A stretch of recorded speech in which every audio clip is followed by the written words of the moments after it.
Today, all Microsoft had to do was give us a more powerful 360, and they couldn't manage it. This is CheckPoint.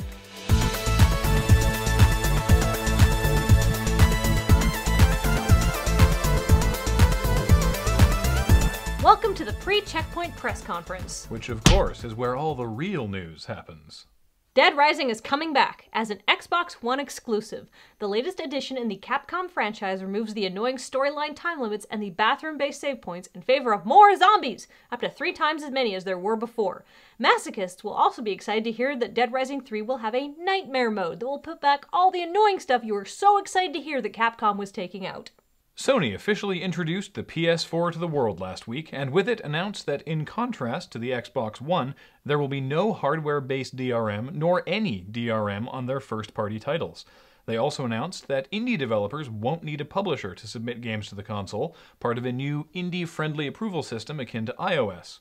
Sony, one of the largest media conglomerates in the world, the company of proprietary memory media and auto-installing CD-ROM rootkits. When did Sony become the hero of the indie developer and the consumer? Plants vs. Zombies is back. Twice. As a sequel and as a cooperative team shooter. Yes, really.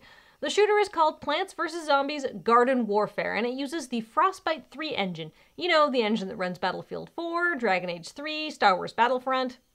I can't really decide if Garden Warfare is what EA really wanted from the PopCap purchase, a rich new stream of franchises to turn into samey-looking shooters, or if it's the beginning of PopCap's rebellion against their corporate overlords. Either way, I'm looking forward to the Peggle 2 reveal. I'm super excited to see how the game will translate to FPS. The long-awaited sequel, Mirror's Edge 2, was announced last week to much jubilance from fans of parkour and ethereal electro tunes.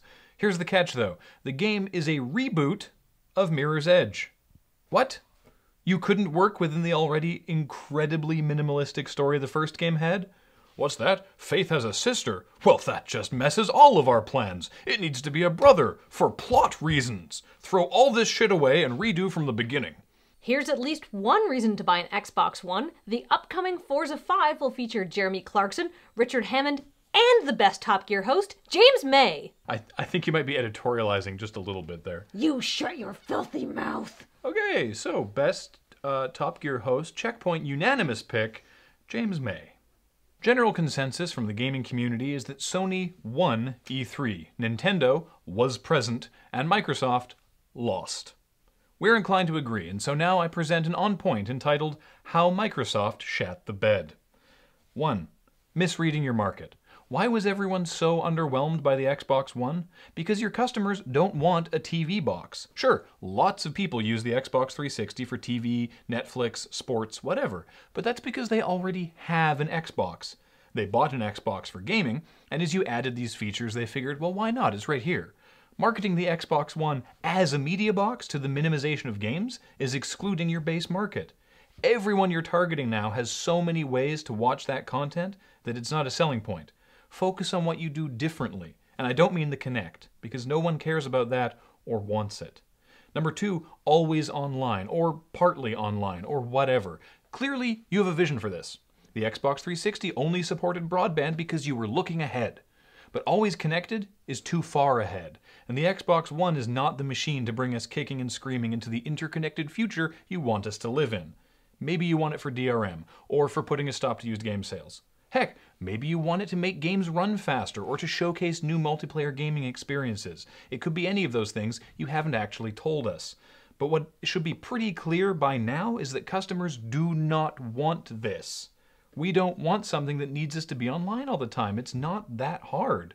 And this kind of thing isn't helping you either. Fortunately, we have a product for people who aren't able to get some form of connectivity. It's called Xbox 360. Which neatly brings me to 3. Communication. I need everyone in Redmond to sit down at a huge table and agree on some things and then tell us all of those things. The biggest problem in this whole debacle is either you not explaining yourself badly, or giving us conflicting information. Anticipate our questions and address them. Look, you'll figure your shit out and the Xbox One will be successful, but it's not going to be the unstoppable force you want it to be. And that's because you're so deep in that corporate structure that you're incapable of talking to regular people. knocking $100 off the price wouldn't hurt either. And another thing, I debuted a brand new console at E3 this year and no one cared. Graham, your console was a cardboard box with the word console misspelled 2 different ways on the side. It was a prototype.